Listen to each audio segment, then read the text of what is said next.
सम्यक् समाधिनिरतैर्विमलान्तरङ्गे साक्षादवेक्ष्य निजतत्त्वमपारसौख्यम् सन्तुष्यते परमहंसकुलैरजस्रम् यद्ब्रह्म तत्त्वमसि केवलबोधमात्रम्।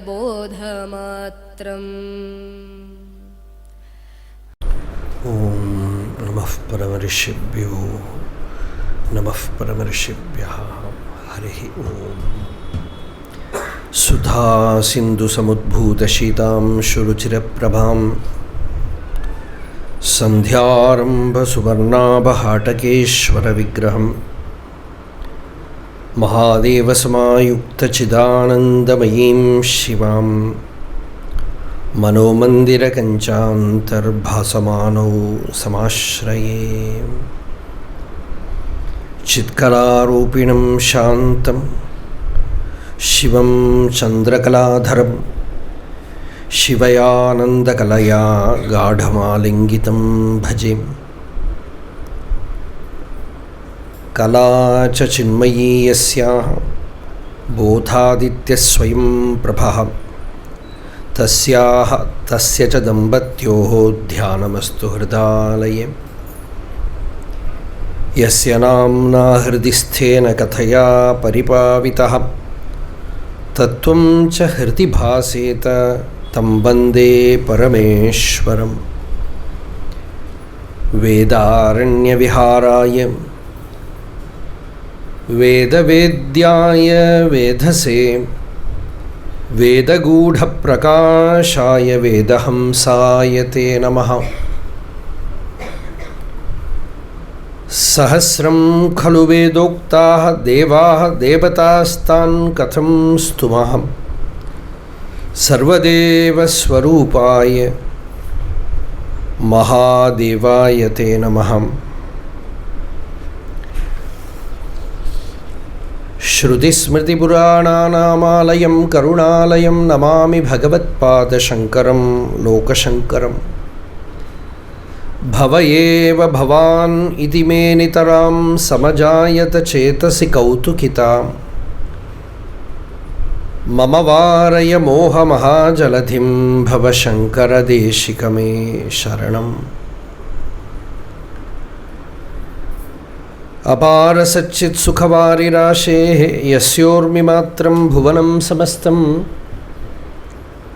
गुहाहितं तं रमणं गभीरं चिन्ताविहीनं हृदि चिन्तयामि। देहं मृण्मयवज्जडात्मकम् अहं बुद्धिर्न तस्यास्त्यतो नाहं तत्तदभावसुप्तिसमये सिद्धात्मसद्भावतः। कोऽहं भावयुतः कुतो वरधिया दृष्ट्वात्मनिष्ठात्मनां सोऽहं स्फूर्तितया अरुणाचलशिवः पूर्णो विभाति स्वयम्। अज्ञानान्तर्गहनपतितान् आत्मविद्योपदेशैः त्रातुं लोकान् भवदवशिखातापपापच्यमानान् मुक्त्वा मौनं वटविटपिनो मूलतो निष्पतन्तीं शम्भोः मूर्तिः चरति भुवने शङ्कराचार्यरूपा।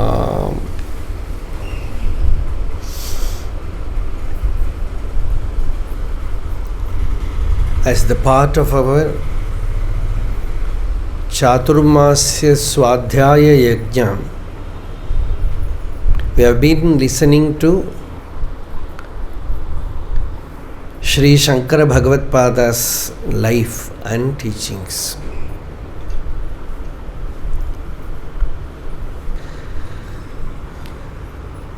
So, now mostly this is all Upadesha Bhaga. We saw yesterday that Sankaracharya has entered the north deep into the middle, Magadha. There we saw many people coming to him and his conversation with them.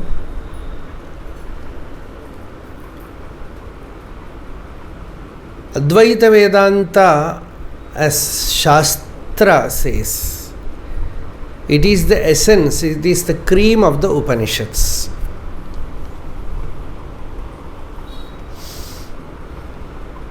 Advaita, when we say it's as a philosophy, it means no duality. Ekameva advitiyam neha nanasti kinchana mrityoho samrityumapnoti yaiha naneva pashyati. Upanishad, without any compromise, declares those who continue to see duality, they go from death to death.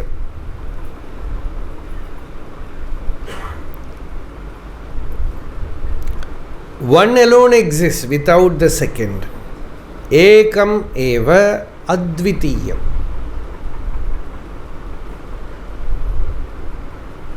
Here many, the plurality, the separation, difference does not exist.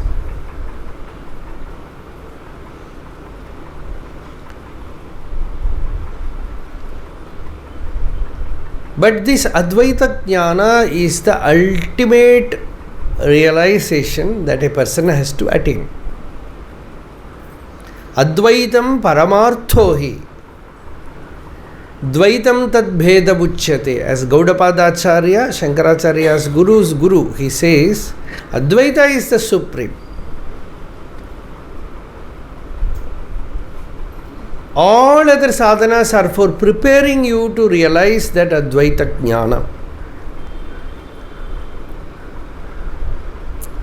Whatever may be the sadhana, all dualistic paths are all accepted, absorbed into Advaita. As Gaudapadacharya says, you mutually fight, we don't have any fight with anyone.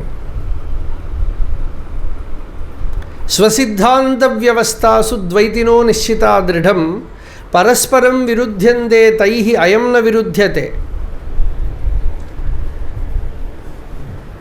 Those who are attached to duality, they say ours alone is true. And they mutually fight. We do not have fight with anyone. So all kind of paths are necessary to prepare the person. The physical body should be prepared through karma. The mind should be purified through upasana. And when everything is ready, like you clean a lamp, put oil there, wet the wick with the oil, keep it in a windless place, then light the lamp. This jnanam is like lighting the lamp, but all preparations are needed. Sometimes even after lighting the lamp, you have to see from where the wind comes, that portion you have to close. So the spiritual sadhana, in its fullness, in its full completion, it has so many aspects. It all depends upon from which corner you are looking at it. As a Siddhanta, the philosophical dialogue, debate,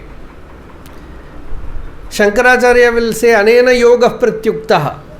Now we say, here stands yoga. It is also dualistic. But that doesn't mean yoga is not acceptable. So, yoga is a continuation of the Sankhya Siddhanta.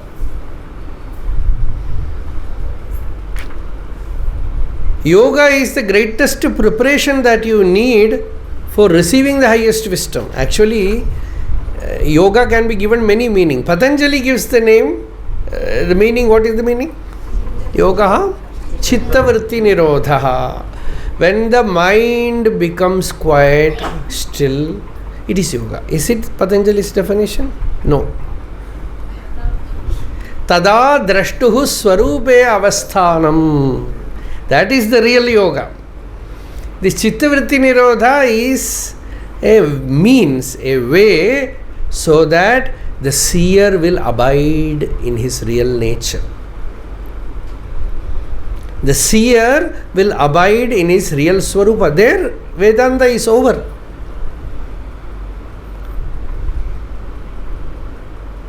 So when the seer abides in his real nature, when the ahankara vritti is not operating, that is what Bhagavan defines yoga as. Naan udiyadu ulla nilai, naam aduvai ulla nilai. Satyasthitihi na aham udeti yatra. The state where the aham na udeti, the state where the ego does not operate, the ego does not arise. And when it arises, what should I do? Tacchodayasthana gaveshanena. எழும்பும் மகந்தை எழும் இடத்தை நீரில் விழுந்த பொருள் காண வேண்டி மூழ்குதல் போல் பேச்சு மூச்சு அடக்கிக் கொண்டு உள்ளே ஆழ்ந்து அறிய வேண்டும். அறி பிணம்போல் தீர்ந்துடலம். This is Bhagavan's Hridaya Vidya. Bhagavan says, Pinambol tirndu udalam. Let the body be still like a corpse. And without uttering a word, not even allowing the mind to utter anything, take a dive deep within. And trace the I thought.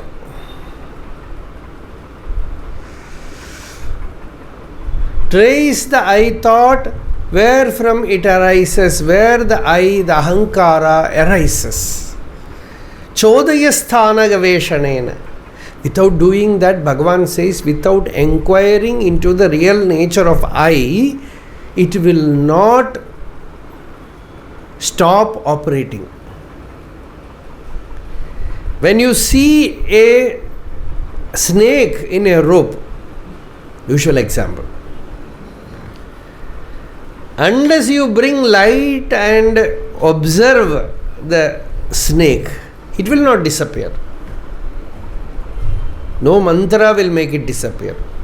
Apasarpa sarpa bhadram te. No, it will not go.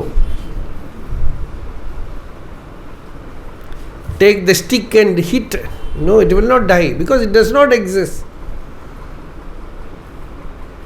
Bring in light, then you see there is no snake.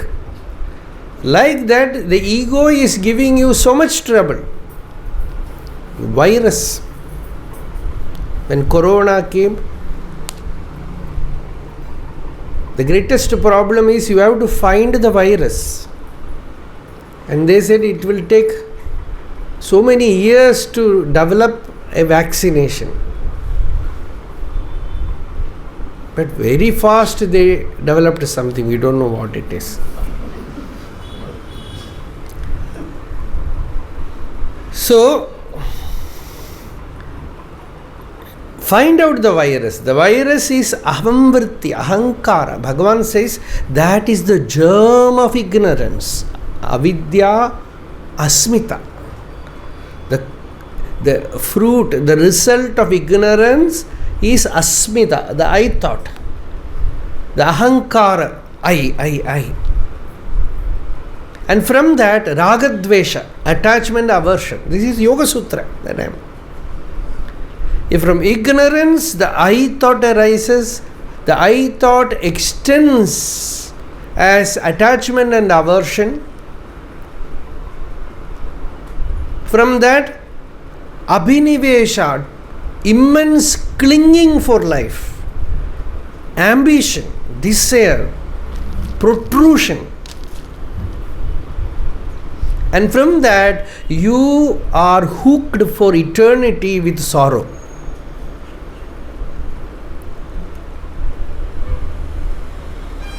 This is what Bhagavan says in Gita. Yoga, Bhagavan defines differently in Gita. Krishna says, Dukkha Sanyoga Viyogam. Just cut the connection with Dukkha, with suffering. Because why do you suffer? Because of the mind. How to stop the mind? Everybody knows. Everybody knows the secret. That is why they say, oh, so much suffering. Drink bottle. So that the mind will not work.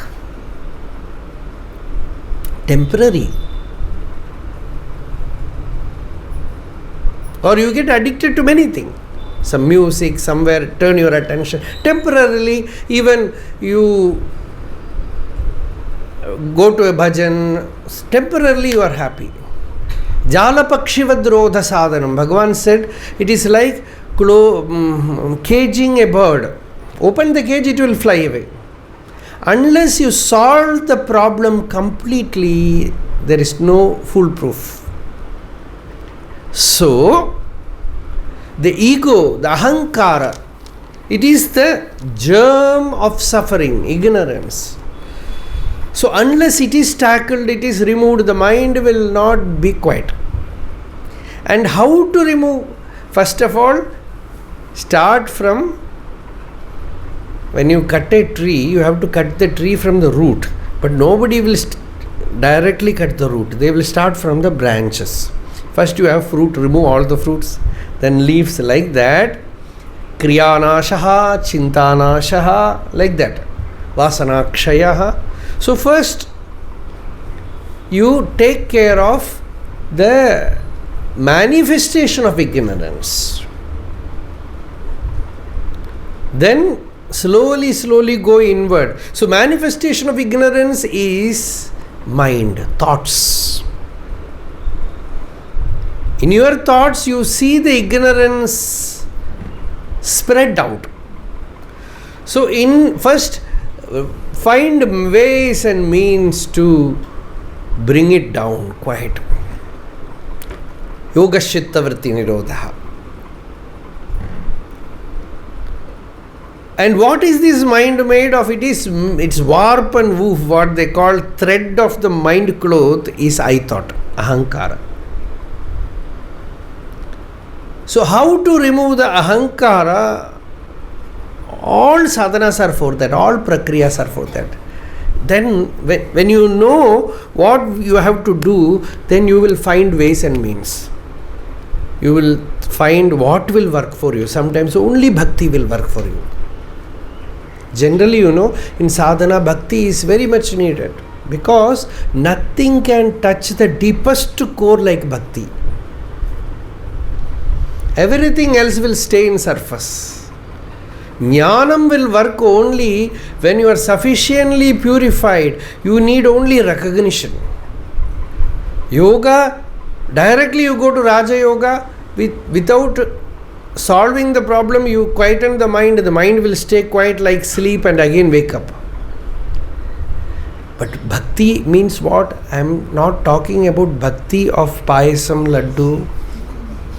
No, not this arati puja, destroy all the flowers. No. Bhakti means you can see in Tiruvachakam, you can see in Ramanacharanatirtha, you can see in Tiruvachakam where whatever frailties you have, you should be the first knower of your flaws. All the doshas, doshamilla ahattilla ahattodu undri santosham undrida arul arunachala. Bhagavan said all the doshas are due to ego. Ego takes various branches and spreads out as all the problems. You cry your way. You get connected to Bhagavan, you expose to whom are you crying? You are crying to your own antaryami, your own self. So the purification happens there.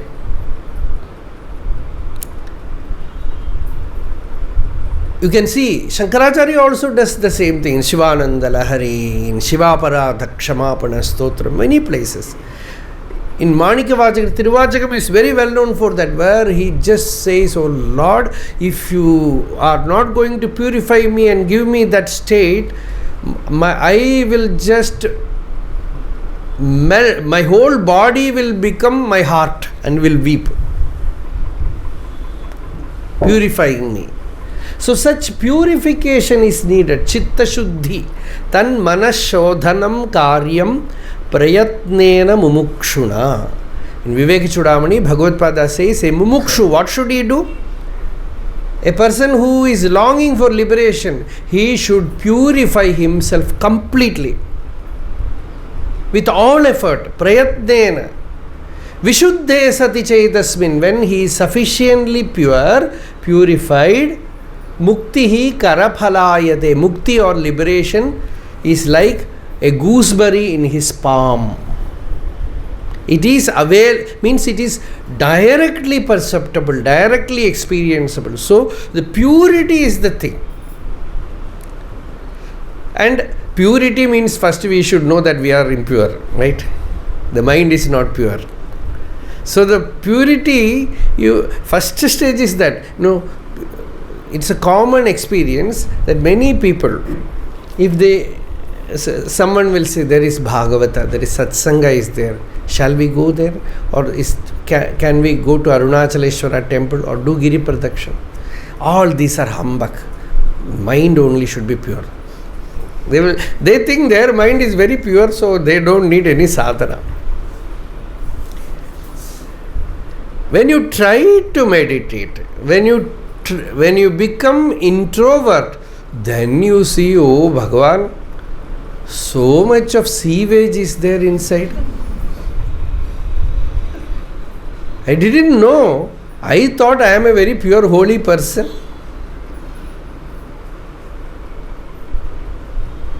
And so much of dirt is there.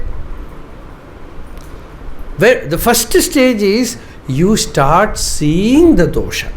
Every sadhaka, when he starts meditating, he will be horrified. Because then only he starts looking at himself. Oh Bhagavan, so much is there inside me. Then you learn the art of bhakti, that is speaking to Bhagavan. Then naturally you will speak.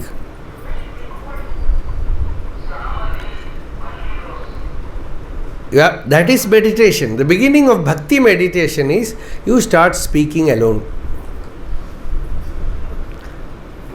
But now everybody is doing that, so nobody will take it wrong. You start speaking. Then he will start speaking to you, then you will become silent. Your speaking and his listening is prayer. His speaking and your listening is meditation. His language, you should know that Maunam is that. So that Antaryami Vidya. So the mind becomes pure. When the mind is pure, the ahankara, you feel the pain of ahankara. That is the sign of a sadhaka.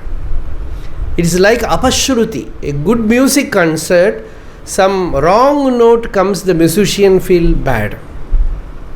Like that, when the person feels the pain of ego, he tries all the prakriyas to be free of it. And when he fails, then he starts crying. The pain comes. That is the real prakriya. Because that is the only sadhana we did when we came to this world. Nobody came to this world like this. Nobody came to this world meditation. When a child comes to this world, it has to cry, otherwise others have to cry. It comes here crying. Because it's the most genuine expression of the soul. Because when you cry, your deepermost core is expressing itself. Only then. That is why you see, when a child cries, it's actually very beautiful. Not for the child. But when you listen, it is Shabda Brahma. It expresses deep from the heart. That is why sometimes pain is very much necessary. Sadhakas will realize this secret, because many weaknesses that you cannot transcend by sadhana, you will transcend by some painful experience. But you should be wakeful. Otherwise, no use. So all the knowledge, All guidance, spiritual guidance, helps you to transform this base material as gold. When suffering comes, you transform the suffering as a divine experience.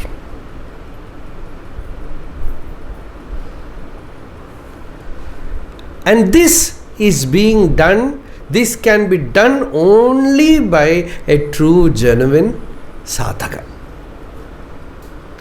So there, the yoga prakriya is not only simply quietening the mind, but dealing with the deepest core of the mind, which is nothing but the ego.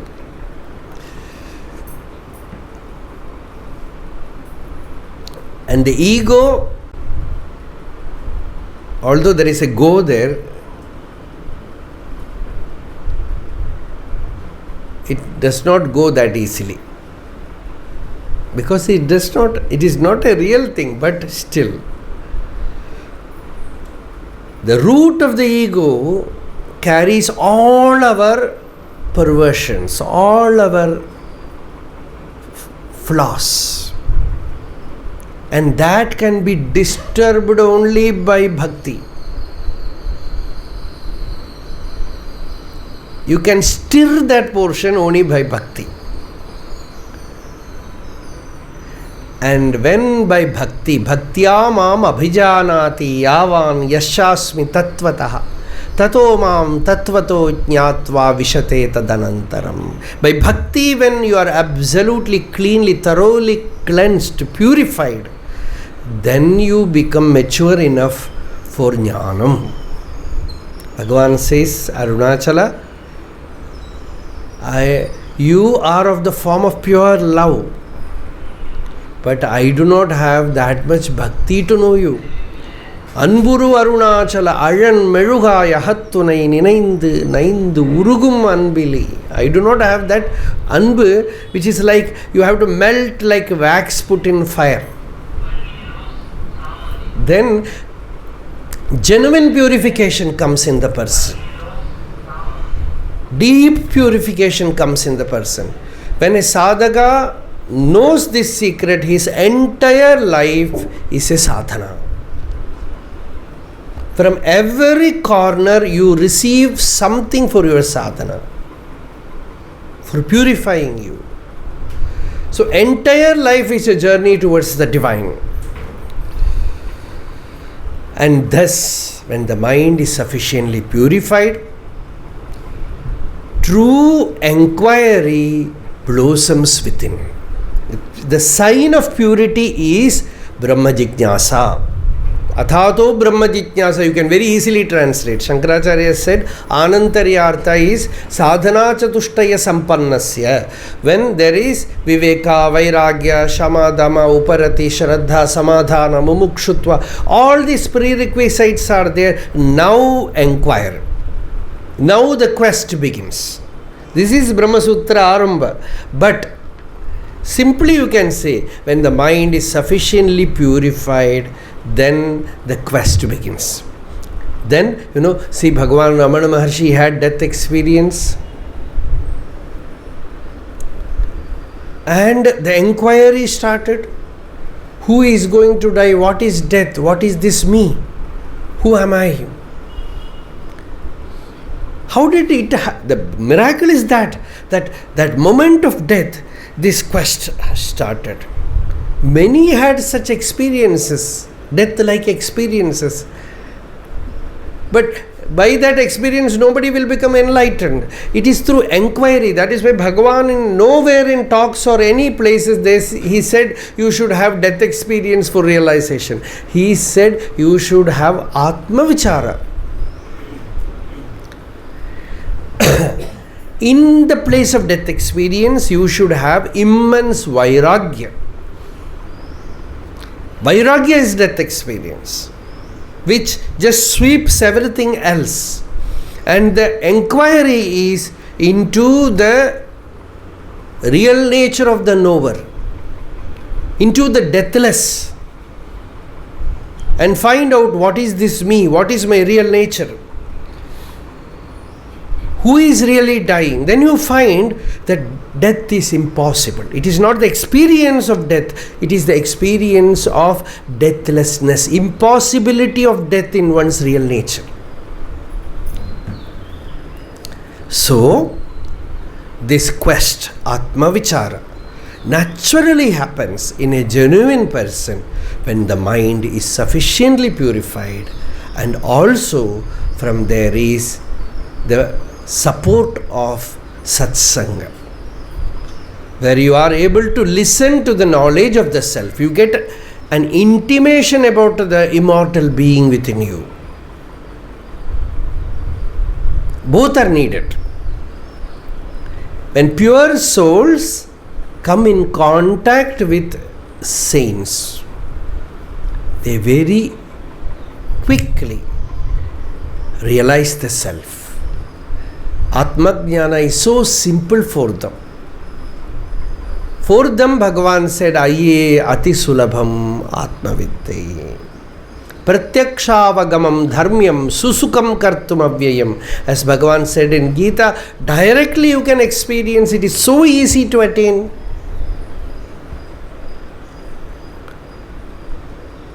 So, Bhagavad Pada or sages like Acharya Shankara, they moved about from places, one place to another, only for such people who are ready to receive the message.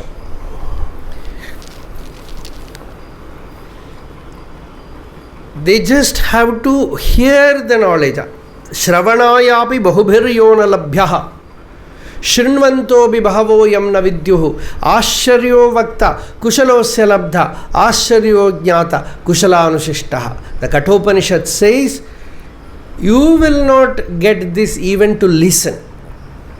You will not hear this in the world. This knowledge is not got here and there. Even if you hear, you will not listen. That is the mystery behind it. Constantly you will be hearing, nothing will go inside. When the mind is purified, yah karnanadim purushasya yataha bhavapradam geharatim chinatti. Bhagavata says, when the mind is purified, this message goes to the ears, it directly goes to the heart and cuts the knot of ignorance. Shravana, by Shravana itself the person becomes enlightened. We saw many incidents in Atmatirtham where Bhagavad Pada just gave one word. In Bhagavan's life also we see so many. They just walk inside, one word from Bhagavan or one look from Bhagavan was enough for them. Here was a great saint in Sadhu's compound. It is his samadhi also is there. Tinnai Swami. He was called Tinnai Swami. He was a government office worker.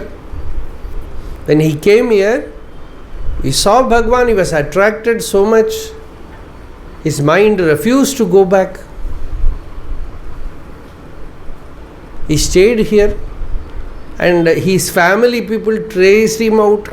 They came and requested him to come back. He said, Bhagavan, what should I do? He asked. Bhagavan said, Iru. Just be. That's all. This is the Upadesha. And he just abided in his real nature. He will not talk. He will be staying in the veranda of that sadhu. There was a house there. When I saw him, he was just lying down, very slim, very radiant, very quiet. You can feel the samadhi, that quietude, that inner state. So it's just one word from Bhagavan. But generally that will not happen. No? You need all the preparations. When you come voluntarily as a sadhaka, you have to do everything possible to have a stable, steady wisdom. So, For this only Acharya Bhagavatpada is moving about. From Magadha, Acharya and group arrived at Yamaprasthanapura. Now we have started traveling. Here the followers of Samyamavada and those who supported the theory of destiny, such people were there, met Acharya and presented their views. The supporters of the theory of destiny spoke about their strange philosophy. They said everything in life happens according to destiny. Whatever is not destined will not happen. It is destiny that shapes our life. Our body, mind, adjuncts are mere instruments in the hands of destiny. Therefore, there is absolutely nothing that we need to do. See, when you hear itself, you will remember Bhagavan's Upadesha to his mother. And some people, they have made a philosophy out of this teaching also. Only that teaching. That is not Bhagavan's Upadesha. That was something which Bhagavan used with his mother so that her mind will become peaceful. Because she wanted Bhagavan to come back to Madurai. She found that he is not eating, he is not even taking bath. It was a terrible sight for him because long nails, body all covered with mud. She could not tolerate. She cried, "Why this?"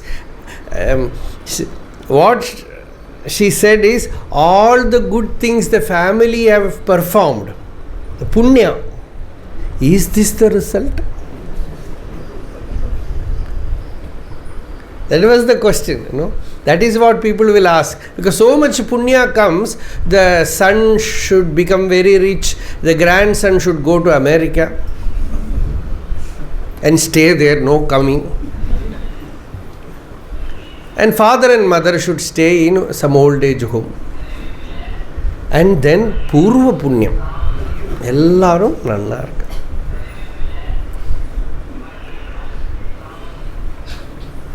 And in Bhagavata, Bhagavan says, you worship me, I will see to it that you are made a pauper.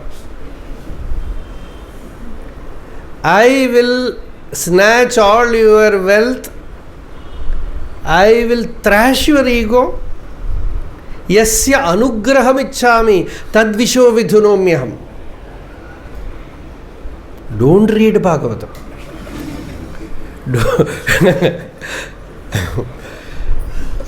Very dangerous. See, you have to understand it in the right way, because it is not that Bhagavan knows how to do with us. For a ripe soul who is ready for the highest, whatever is not good for you will be taken away from you. Whatever gives you ego, pride, he will destroy it. Tam dhunoti Bhagavan. Sahankarasya dravyasya yaha avasthanam saha anugraha. In whatever dravyam there is ego, pride, destruction of that is anugraha. What kind of definition, see? So I am so proud about something, some achievement, something. Bhagavan says, I love breaking that. Because only by breaking that I can break your ego. So sahankarasya dravyasya yovasthanam sa anugraha. So that kind of anugraha is very risky. We want anugraha, but anugraha is what we want that Bhagavan should give. Admission in school, right? First rank in class, then good job, then good wife, good husband, good children, lot of money. Giving all that, Bhagavan says Tata bye bye. No Bhagavan.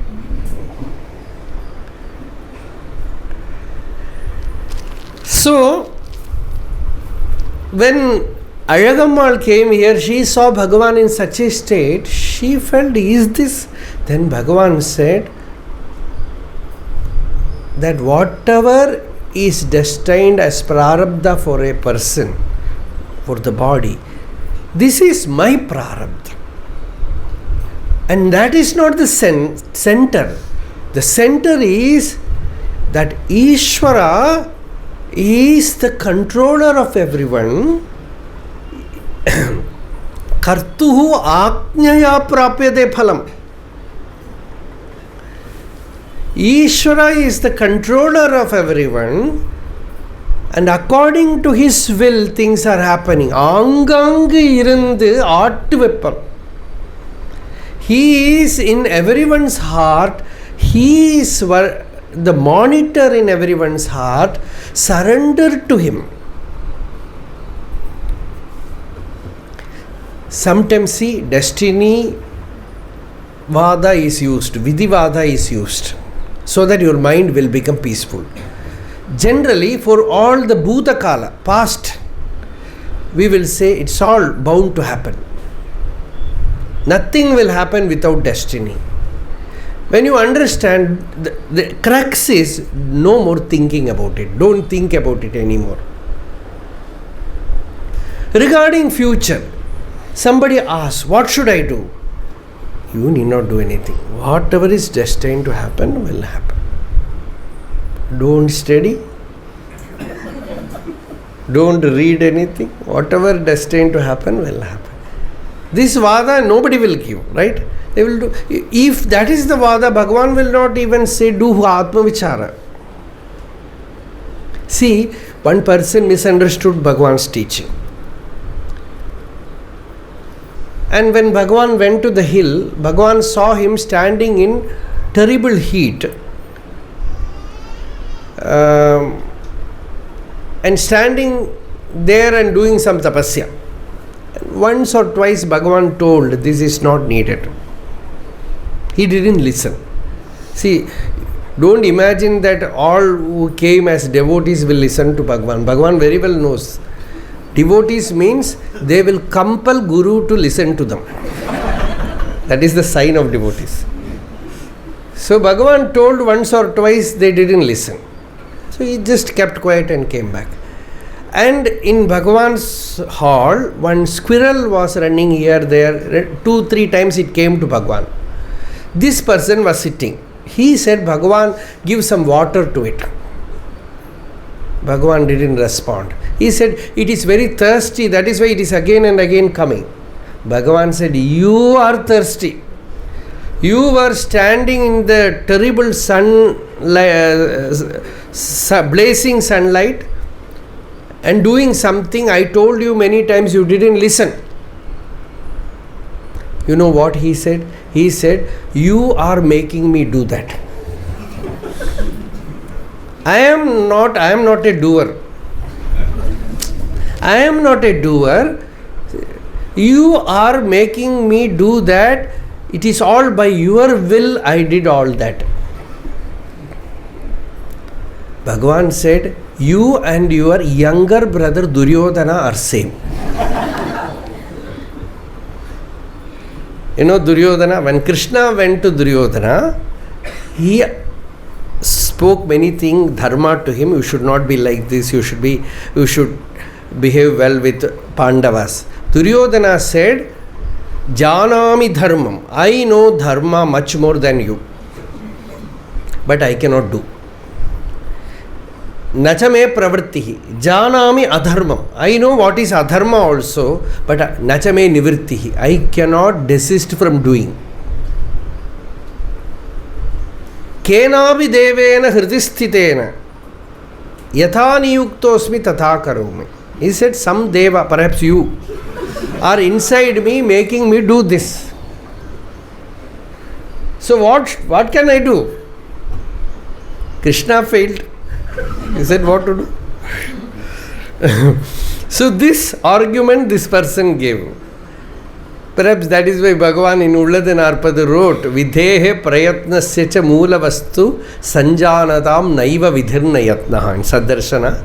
Vidimadi moola vivegamilarke vidimadi vellum vivatam. This argument between destiny and free will is only for the ignorant. The wise knows that there is neither destiny nor free will. Whose free will? Mine. Who is experiencing destiny? Me. And who is this I?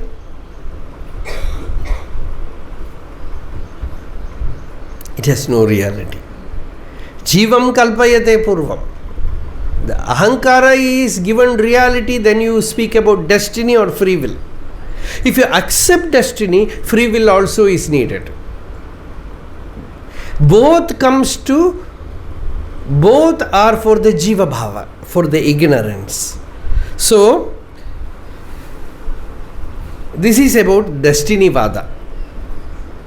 So don't get stuck up there. Especially in spiritual life, for some period, see, the current of will inside us, actually that is Kundalini Shakti. When you go to the presence of a great Mahatma who has done immense tapas, like you go to a petrol bunk and you get fuel, like that your will is awakened towards spiritual sadhana, practice. Suddenly you feel so much enthusiasm inside you to do japa, to wake up early in the morning, to do yoga sadhana or something, tremendous energy. There is great joy. There the argument of destiny is very, very fatal. The destiny medicine will work when you have suffered enough in your life. All nonsense will happen in life. This is prarabdha. Life is an idiotic poetry written by a madman. So something happens, then you go to a astrologer also can do magic. A good astrologer, you know what he will say? He will say this was all destined to happen. So be peaceful, be calm. This, whatever has happened in your life, it is not because of someone's doing. It is you were destined to get this. So use destiny for attaining peace of mind regarding past incidents which you cannot explain. Sages used this method like a prakriya for giving peace of mind. Recently also one person who is practicing astrology, he said, I have started studying Vedanta. I am a practicing astrologer. I would like to leave that. Then I said, astrology is very good. Because when people come to you, they come with tremendous faith. When people go to a doctor, they go to him with immense faith. Like that, when they go to astrologer also, they go to with great faith. So you can utilize it to turn their mind towards God. Some past incidents, you can say that this is the destiny. You can find the footprints also in the chart. And then ask them to chant Bhagavan Nama. Let them do bhakti. And future also, never tell them your life will be only like this. Even the astrology books, they say an astrologer should not predict anything negative. There were great scholars who used to say, I will never utter anything negative, because he is considered as an authentic person. So when the person goes, his heart is so sensitive to receive. If anything negative comes, his mind will be affected. So the astrologer should not tell anything negative. You should always say everything will be good. Even if he sees something wrong, something negative, you should say all will be right. You hold on to Bhagavan Nama. You hold on to Bhagavad Bhakti. Your mind will become pure. See, because it is actually true also. See, negative astrological signs, generally Saturn, Shani Dasha, these periods are very, very abundantly rich with spiritual potential. You will have worldly troubles, but that is the right moment the person will attain jnanam. Generally, it is found that Swami Ramdas in one place says, Ramdas has studied astrology and have seen many charts that all enlightened beings, they attained jnanam in Shani Dasha. So spiritually it is very helpful. So nothing negative about it. It is closing one door, opening another door. Bhagavata says, when Bhagavan is closing the door of wealth, when Bhagavan is closing the door of doing good things in the world, when Bhagavan is closing the door of all worldly well-being, then you infer that he is opening the door of liberation. Taraivargika ayasa vighatam padir vidhatte purushasya shakra tatonumeyo bhagavat prasadaha yo durlabha akinchana gocharonyehi. He makes you akinchana and gives himself to you. He makes you nothing in the world but gives everything to you through him. So one side it is a loss, another side it is a great gain. So never should we become despondent. If one door is closed, you see the other side, it will be open. In world you are failing, spiritual it will open. Bhakti will open, jnana will open. So this is, from various sides we have to see. So the destiny vada, this philosophy of destiny also is employed to give peace of mind. In Ramayana, Dasharatha called Rama and said, tomorrow I am going to do Pattabhishekam to you. You will be the next king. Rama said, yes, okay. Evamastu. And that very night, everything changed. This old lady, she changed the story. Who is that? Mantara changed the story. She is the avatar of destiny. She changed the whole story. And before dawn, Rama was again called. And Dasharatha said, you have to go to forest. Lakshmana said, what is this? This old man has become mad. Put him in jail. Rama said, we are Hindus, we cannot do that. All the Mughal kings, they have ended up their life in jail. Build a big Taj Mahal, after that sit in jail, only one window open through which you can see Taj Mahal and lead your life. What kind of life is this? Everyone ends in jail.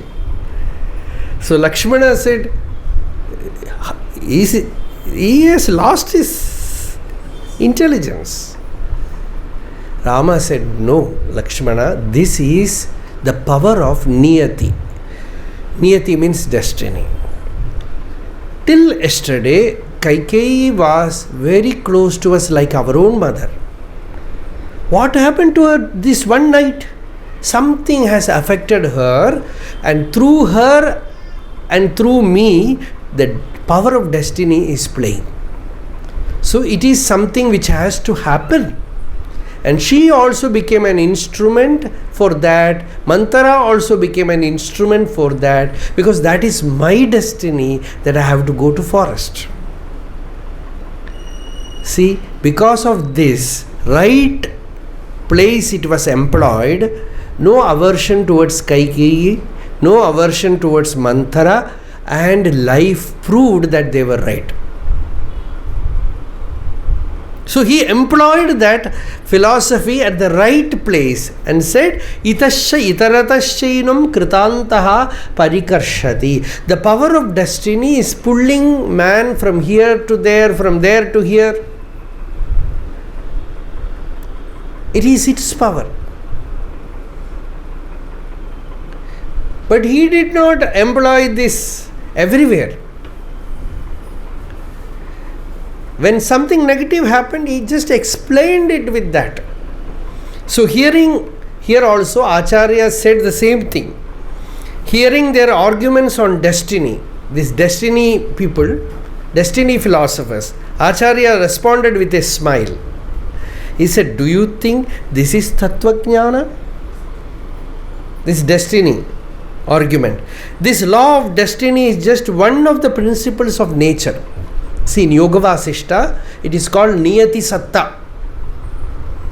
It is a current, many currents are there. Niyati Satta is one Satta. Sometimes it operates in our life. Certain people you can see, till 30, they will say, by will, we will achieve everything. After 30, it is like slowly it decreases. By about 45-50, they are convinced that everything is destiny.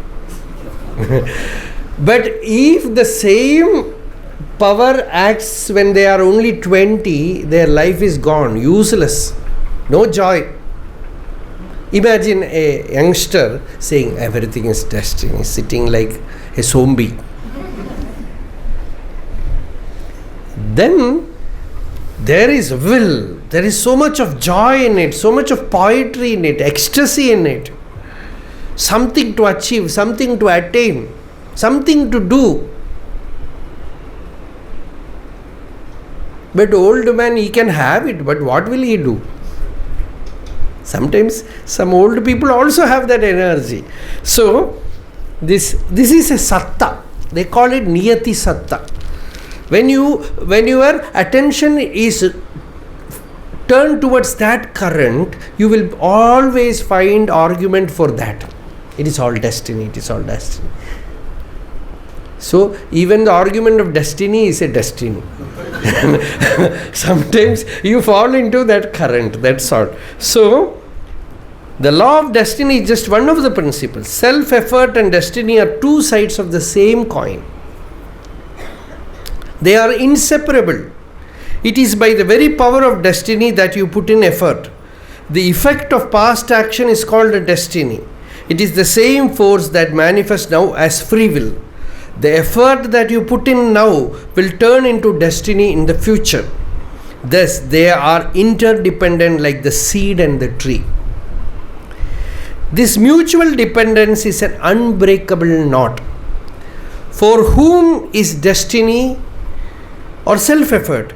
It is the jiva that regards itself as body, mind, intellect that experiences destiny. It is the same ego self that puts in the effort also. The one who accepts the destiny and self-effort as real will also have to accept the ego, the primal ignorance. But Shruti roars, Tattvamasi, you are that. Our true self is not a puppet in the hands of destiny. On the contrary, our real nature is the substratum on which destiny and self-effort appear like water in a mirage. If we know that substratum, there is neither destiny nor self-effort. There is no doer to put in effort, nor an enjoyer to experience destiny. The kartrutva bhoktritva. Only the ever-free consciousness shines forth. That is our real self, and that must be known. Those who accept self-effort or destiny are actually accepting ignorance. Shruti proclaims that our real self is that which imparts reality to all that we see. Satyasya satyam. Therefore, if our hearts believe in destiny, we will become puppets in the hands of destiny. And if we believe in self-effort, we will get trapped into the unending cycle of action. We will recoil, which will recoil as destiny in due course. If we realize that we are the ever-free Brahman, the bliss of freedom beyond these two will shine forth. But in the state of ignorance, if we depend only on destiny, our ability to put effort in the path of realization will suffer. Effort is important in the realm of dharma. Destiny is only an explanation for past experiences. Destiny implies the past and self-effort the future. What is here and now is the self-effulgence of I am. Acharya thus made them aware of their misconceptions. He stayed on for some days in Yamaprasthanapura and taught Vedanta and the path of Upasana. From there the group arrived at Prayaga. Crowds swelled on either side of the path to witness the Digvijaya Vahani, comprising more than 6,000. Actually, here we have put it 1,000. This is more than 6. Shankara Vijaya says more than 6,000. The mere sight of so many Kashayambara, that is, ochre-robed ascetics, was itself an inspiration to many. Followers of different faiths came to debate. And Acharya spoke to them, or Padmapada spoke to them. Thus, this great movement of teaching was continuing like river Ganga, flowing everywhere, cleansing the path, inspiring those who are ready to receive the knowledge. Thus, the Shankaracharya's life continues. We will see tomorrow. There is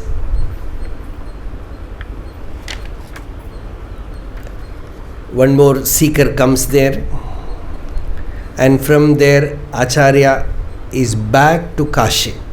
So second time we are going to visit Kashi. First we had Kashi Darshanam. Tomorrow again Bhagavad Pada is entering Kashi. That we will see tomorrow. Arunachala Shiva, Arunachala Shiva, Arunachala Shiva, Arunachala. Arunachala Shiva, Arunachala Shiva, Arunachala Shiva, Arunachala. Arunachala Shiva, Arunachala Shiva, Arunachala Shiva, Arunachala. Arunachala Shiva, Arunachala Shiva, Arunachala Shiva, Arunachala.